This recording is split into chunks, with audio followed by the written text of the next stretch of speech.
চট্টগ্রামের ফেনী এলাকায় মুহুরী নদীর পানি 150 সেন্টিমিটার, বিপদসীমার 150 সেন্টিমিটার উপর দিয়ে প্রবাহিত হচ্ছে। ফেনী পরিস্থিতির খবর জানিয়েছেন সহকর্মী নজির আহমেদ রতন।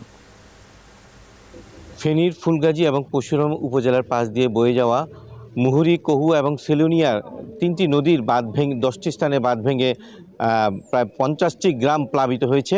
এই প্লাবিত হওয়ার কারণে কিন্তু দুই উপজেলার বিস্তীর্ণ এলাকা এখন পানিতে তলিয়ে গেছে এবং বিশেষ করে ফুলগাজীর 28টি গ্রাম এবং পরশুরামের 22টি গ্রামের প্রায় 15,000 পরিবার কিন্তু এখন পানিবন্দী হয়ে পড়েছে। আমরা দেখছেন যে পরশুরামের ফুলগাজী পরশুরামের যে প্রধান সড়কটি, এই সড়কটিতেও পানিতে নিমজ্জিত, কোথাও কোমর সমান এবং কোথাও কিন্তু বুক সমান পানিতে নিমজ্জিত হয়। মানুষ বেশ দুর্ভোগ পোহাতে হচ্ছে।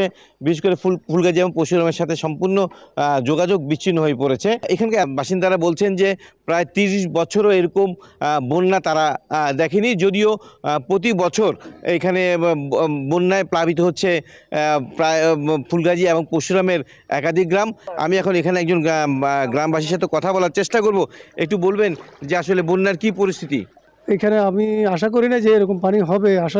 যদি জানতাম, আমার অনেক মেশিনপত্র নিচে পড়ে গেছে। আপনার ওয়ার্কশপের আপনার cutting machine, welding machine, grinding machine, অনেক মেশিনে পানির নিচে এখন তলে আছে। যেভাবে এই গ্রামবাসী বলছেন যে তাদের এবারের বন্যার ক্ষয়ক্ষতি এবং যে দুর্ভোগের চিত্র তুলে ধরছেন, মানে ভয়াবহ পরিস্থিতি বলে তারা জানিয়েছেন। তো এই ছিল আমার কাছ থেকে ফেনী, ফুলগাজী এবং পরশুরামের বন্যা পরিস্থিতির সবশেষ তথ্য।